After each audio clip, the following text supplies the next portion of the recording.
오늘 우리에게 주시는 말씀 이사야서 49장 13절부터 16절입니다. 이사야서 49장 13절부터 16절까지 한 절씩 읽습니다. 하늘이여 노래하라, 땅이여 기뻐하라, 산들이여 즐거이 노래하라. 여호와께서 그의 백성을 위로하셨은즉 그의 고난 당한 자를 긍휼히 여기실 것임이라.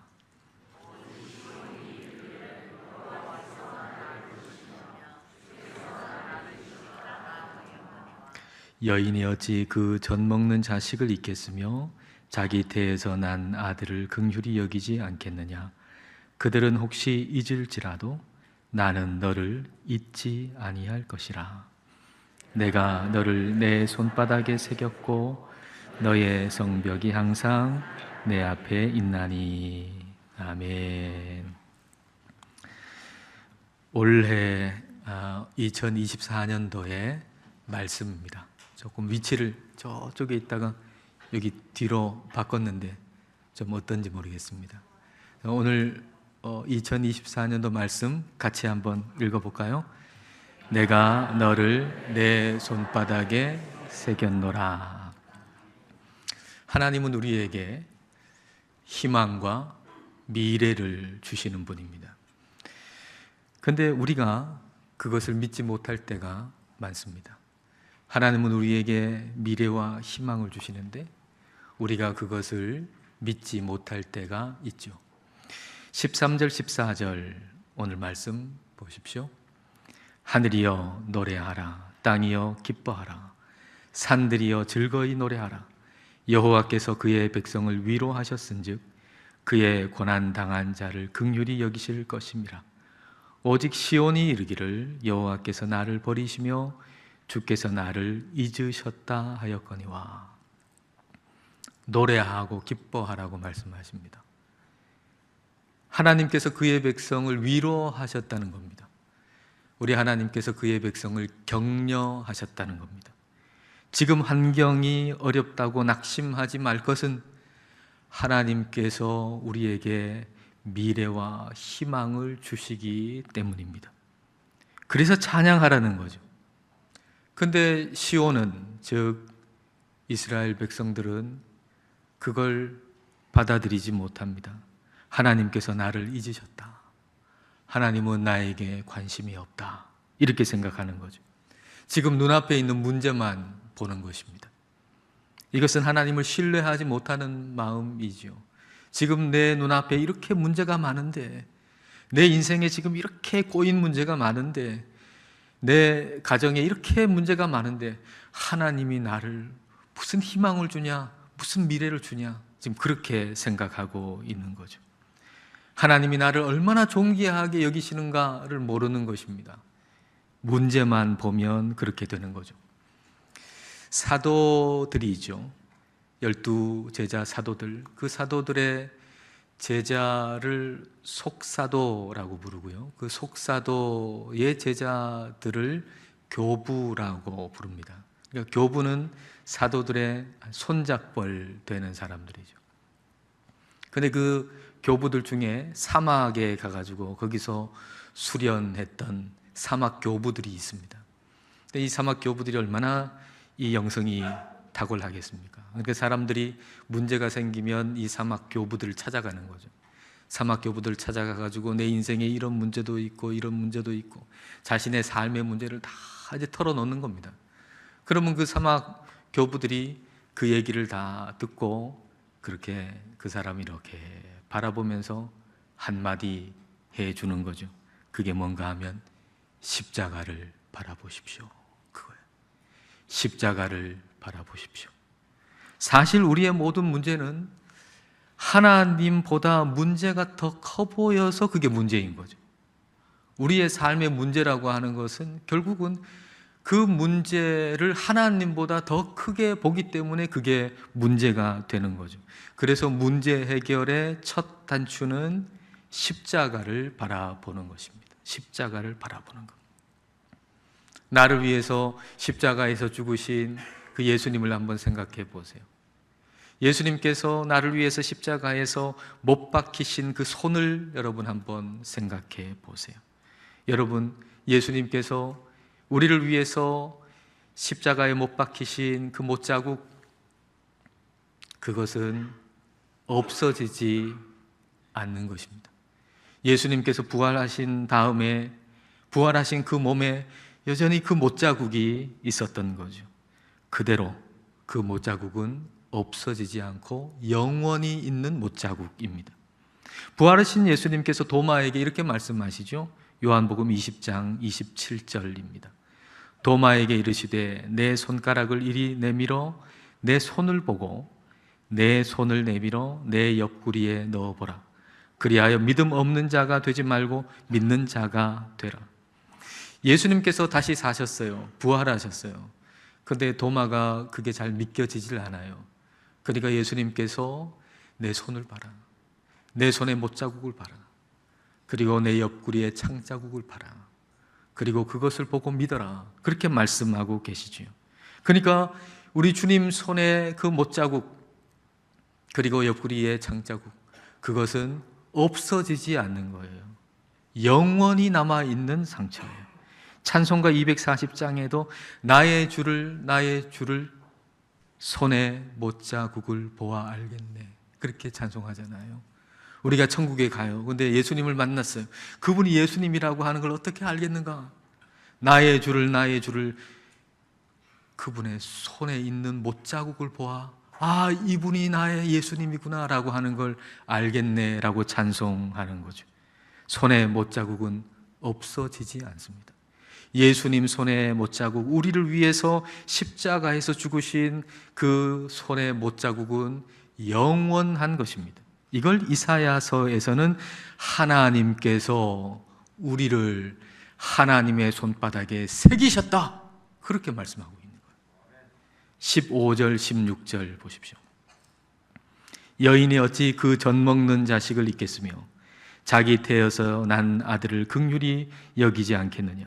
그들은 혹시 잊을지라도 나는 너를 잊지 아니할 것이라. 16절 같이 읽을까요? 내가 너를 내 손바닥에 새겼고 너의 성벽이 항상 내 앞에 있나니. 세상에서 가장 강력한 사랑이라고 하는 어머니의 사랑 아닙니까? 근데 그 어머니의 사랑마저도 그 자식을 잊어버리는 경우가 있다. 그러나 나는 너를 잊지 않는다. 우리 하나님이 저와 여러분에게 말씀하시는 거예요. 나는 너를 잊어버리지 않는다. 주님의 손바닥에 우리를 새기셨어요. 우리를 사랑하사 십자가에서 죽으신 예수님의 그 손바닥에 있는 못자국은 지워지지 않는 거예요. 우리를 영원히 잊지 않겠다라고 하시는 것이죠. 주님께서 우리가 얼마나 소중하고, 주님께 우리가 얼마나 소중하고 얼마나 귀한 존재인가 우리는 십자가를 바라보면서 항상 기억해야 됩니다. 우리의 가치를 모른 채 시간을 허비해서는 안 됩니다. 내 가치를 모른 채, 내가 얼마나 존귀하고 얼마나 가치 있는가를 모른 채 허튼 데 시간을 허비하는 그런 일은 우리에게 없어야 할 것입니다. 어떤 왕이 한 부족민 어떤 사람이 친절을 아주 잘 베풀어서 감사해서 그에게 자기 왕의 소유인 백단향 숲 한 부분을 줬답니다. 그 백단향이라고 하는 것은 아주 향기가 나고 아주 값어치가 있는 그런 나무인데요. 그런데 이 남자는 그 가치를 몰랐던 거예요. 그래서 그 나무를 베가지고 불에 태워서 숯을 만들어가지고 그걸 시장에다가 내다 판 거죠. 그렇게 오랜 세월 동안에 나무를 베가지고 숯을 만들어가지고 내다 팔고 그거로 먹고 산 거예요. 그래서 다 나무를 베고 이제 한 그루 남은 거죠. 그래 그 한 그루 나무를 또 베가지고 숯을 만들어서 내다 팔려고 했는데 막 비가 계속 내리는 겁니다. 비가 계속 며칠씩 내리니까 안 되겠다. 그냥 이 나무는 그냥 숯 만들지 말고 나무채로 그냥 나무를 팔자 이렇게 생각하고 나무를 베가지고 그 나무단을 시장에 가지고 간 거예요. 근데 그 향기가 얼마나 좋습니까? 근데 사람들이 향기를 맡고 모여든 겁니다. 그리고 그 나무를 다 사고 싶어 한 거예요. 그래서 아주 값비싸게 그 나무를 판 거죠.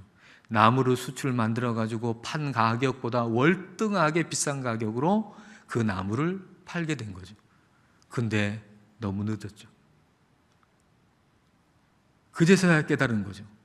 야, 이 나무의 가치가 이렇게 귀하고 좋은 것인데 그냥 팔았으면 훨씬 더 높은 가격을 받을 수 있는 건데 그걸 모르고 그냥 수치로 만들어 가지고 값어치 없게 팔고 말았구나 라고 하는 걸 깨닫게 됐는데 그때는 너무 늦어버린 거예요. 오늘 우리의 모습이 이와 같을 수가 있다는 거죠. 하나님은 우리를 너무나도 존귀하게 만드셨는데 우리가 우리 자신이 얼마나 존귀한지를 모르고 사는 거예요. 그래서 우리 자신을 너무 값어치 없게, 가치 없게 생각하면서 너무 많은 시간을 가치 없는 일에 허비하고 사는 거죠. 여러분, 우리는 주저앉아서 가치 없다고 생각하고 시간을 허비할 만큼 가치 없는 인생이 아니에요. 정말 가치 없는 일에 시간을 허비하면서 거기에 시간을 다 낭비할 만큼 가치 없는 인생이 아니에요. 우리는 2024년도에 그래서는 안 될 겁니다. 십자가를 바라보고 우리가 얼마나 존귀한 존재인가 라고 하는 것을 우리는 늘 기억해야 됩니다. 우리를 사랑하사 우리를 위해서 주님은 십자가에 못 박히셨습니다. 주님께서 주님의 손에 우리를 새기셨습니다. 주님께서 우리를 주님의 손에 새기셨다는 것은 주님이 우리를 책임지시고 우리를 인도하신다는 얘기입니다. 주님이 주님의 손에 우리를 새기셨다는 얘기는 우리 주님이 우리를 책임지시고 우리를 인도하시겠다는 말씀입니다. 하나님께서 우리를 손바닥에 새기셨다라고 한 다음에 그 다음에 무슨 말씀을 하셨나요? 16절 말씀 들어보실까요? 16절 말씀, 내가 너를 내 손바닥에 새겼고, 그 다음에 뭐라고 말씀하시나요? 너의 성벽이 항상 내 앞에 있나니. 너의 성벽이라고 하는 것은 너의 처지, 너의 형편, 너의 모든 것을 의미하는 말입니다. 나의 성벽 앞에 우리 주님이 계세요. 우리 주님께서 나의 성벽을 보고 있어요. 나의 처지, 나의 형편, 나의 모든 것을 다 보고 계세요. 근데 주님께서 내 형편과 처지를 다 아신다는 얘기는 다시 말해서 지금 비록 그 성벽에 금이 가고 그리고 그 성벽이 무너져 있고 어려운 상황이라 할지라도 하나님께서 반드시 하나님이 기뻐하시는 뜻대로 그 성벽을 세우신다는 얘기예요. 어떤 이가 여기에 이런 주석을 달았어요. 이 부분에 대해서 주석을 달았는데 그 내용이 이래요. 장차 재건될 너의 성벽의 설계도와 모형이 내 앞에 있는데 너의 성벽은 그 설계도에 따라서 반드시 재건될 것이다. 그 성벽의 설계도가 나한테 있다. 그러므로 지금은 금이가 있고 허물어져 있지만 그 설계도를 따라서 반드시 그 성벽을 아름답게 재건할 것이다 라는 말입니다. 하나님께서 하나님의 손에 우리의 인생에 대한 설계도를 가지고 계시고 그리고 그 설계도에 따라서 우리의 인생을 아름답게 만드신다는 것입니다. 우리 인생에 대한 미래의 설계도는 하나님이 가지고 계세요. 우리 인생의 설계도는 누가 가지고 있나요? 하나님이 가지고 계세요. 내 가치는 그 설계도 안에 고스란히 들어있는 거예요. 그러므로 하나님을 바라보아야 내가 얼마나 가치 있는가라고 하는 걸 알 수 있어요. 하나님을 바라보아야 하나님이 설계하신 대로 우리는 지어져 갈 수가 있는 것이죠. 하나님 없이는 안 돼요. 하나님 안에 우리 인생의 설계도가 있기 때문이죠. 과학자들이 어떤 실험 참가자들을 이렇게 모집해가지고 울창한 숲에 데리고 갔대요. 그리고 울창한 숲에 데리고 가서 이 참가자들한테 직선으로 똑바로 걸으십시오. 그렇게 얘기를 했대요. 근데 그 안에는 어떤 지시, 이게 똑바른 길이다, 어떤 길이다 하는 지시도 전혀 없는 거죠. 그러니까 자기 감각에 따라서 똑바로 직선으로 걸어야만 하는 거죠. 그래서 이 참가자들이 나는 똑바로 걷는다, 직선으로 걷는다 라고 생각하고 직선으로 계속 걸었대요. 근데 GPS를 가지고서 다 관찰해 보니까 이 참가자들이 지름 20m 반경 안에서 계속 빙글빙글 돌고 있더라는 거예요. 나는 직선으로 계속 걷고 있다, 이렇게 생각했는데 그게 아니라 지름 20m 반경 안에서 계속 이리 갔다 저리 갔다 이리 갔다 저리 갔다 그러고 있더라는 거죠. 그래서 그 실험의 결과는 무엇인가? 사람들은 자기가 걷는 방향에 대한 믿을 만한 단서가 없으면, 일로 가야 직선이다, 일로 가야 된다, 이런 단서가 없으면 실제로 원을 그리면서 걷는다라는 거예요. 그러니까 사람은 명확한 목표가 없으면 방황하게 돼 있어요. 나는 직선으로 저만큼 갈 거라고 생각하지만 그 목표가 분명하게 없으면 계속 빙글빙글빙글 돌고 방황할 수밖에 없는 게 인생이라고 하는 거죠. 우리는 명확한 목표가 있어요. 우리에게는, 저와 여러분에게는 명확한 목표가 있어요. 명확하게 바라볼 분이 있어요. 그분이 누굽니까? 그분이 바로 예수 그리스도, 우리 주님이십니다. 주님의 손바닥에 우리를 새기셨습니다. 그분의 손에 우리 인생의 설계도가 있습니다. 그래서 아무 길도 안 보이고 암흑 같을지라도 우리 주님 바라보면 길이 열립니다. 요나가 물고기 뱃속에 갇혔잖아요. 아무것도 할 수 없잖아요. 그때 하나님을 바라보죠. 그리고 하나님께 기도하죠. 그랬더니 어떤 일이 벌어졌나요? 그 물고기가 요나를 토해내는데 어디에다가 토해냅니까? 육지에다가 토해냅니다. 그가 가야 할 그곳에 요나를 토해내는 것이죠. 아무것도 할 수 없는 그 상황, 죽을 수밖에 없는 상황, 어둠 가운데서 하나님을 바라볼 때 하나님은 길을 열어주십니다. 여러분, 우리의 인생 가운데 어떤 상황을 만나도 하나님을 바라보십시오. 하나님께서 우리를 하나님의 손바닥에 새기셨다는 사실을 기억하십시오. 나를 새기신 그 손에 나를 위한 설계도가 쥐어져 있다는 사실을 기억하십시오. 하나님은 2024년도에 우리를 그 설계도를 따라서 아름답게 지어 나가실 것입니다. 그 소망 가운데 2024년 한 해 동안에도 힘있게 살아가시기를 주님의 이름으로 축복합니다. 기도하겠습니다. 이 시간 우리 기도하실 때에 2023년 한 해 동안에 베푸신 주님의 크신 은혜에 감사하면서 기도하십시다. 그리고 2024년도를 맞을 수 있게 하신 것을 감사하십시다. 24년도의 말씀을 기억하면서 기도합시다. 내가 너를 내 손바닥에 새겼노라. 주님께서 나를 사랑하사 십자가에서 못 박히신 그 손을 생각해 보십시다. 그 손의 못자국이 지워지지 않고 영원하듯이 우리는 주님의 손바닥에 새겨진 존귀한 존재입니다.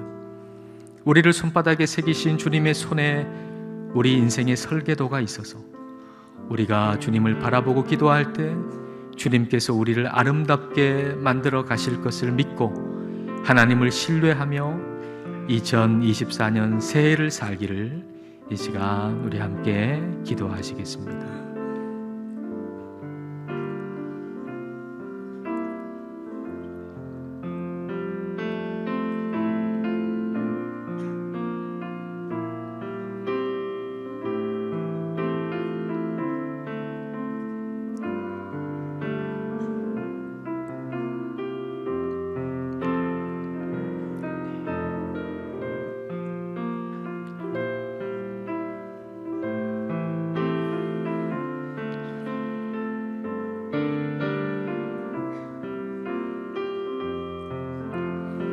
모든 시간의 주인이신 하나님 아버지, 저희들에게 2023년이라는 시간을 허락하셔서 주님의 은혜 가운데 살게 하신 것을 감사드립니다. 또한 2024년 새해를 저희들에게 주시고 내가 너를 내 손바닥에 새겼노라 말씀으로 살 수 있게 해주신 것을 감사드립니다. 우리를 위해서 십자가에서 못 박히신 그 못자국이 예수님의 손에서 지워지지 않듯이 우리는 주님께 잊혀지지 않는 존재, 존귀한 존재임을 십자가를 날마다 바라보면서 기억하게 하옵소서. 우리의 상황이 비록 어둡게 느껴진다고 해도 나를 새기신 주님의 손 안에 우리 인생의 설계도가 쥐어져 있음을 생각하면서 2024년 한 해 동안에도 우리 인생을 아름답게 만들어 가실 주님께 소망을 두게 하옵소서. 또한 우리를 손바닥에 새기신 주님을 우리의 마음과 삶과 온 세상에 새기면서 살게 하옵소서. 예수님 이름으로 기도드립니다. 아멘.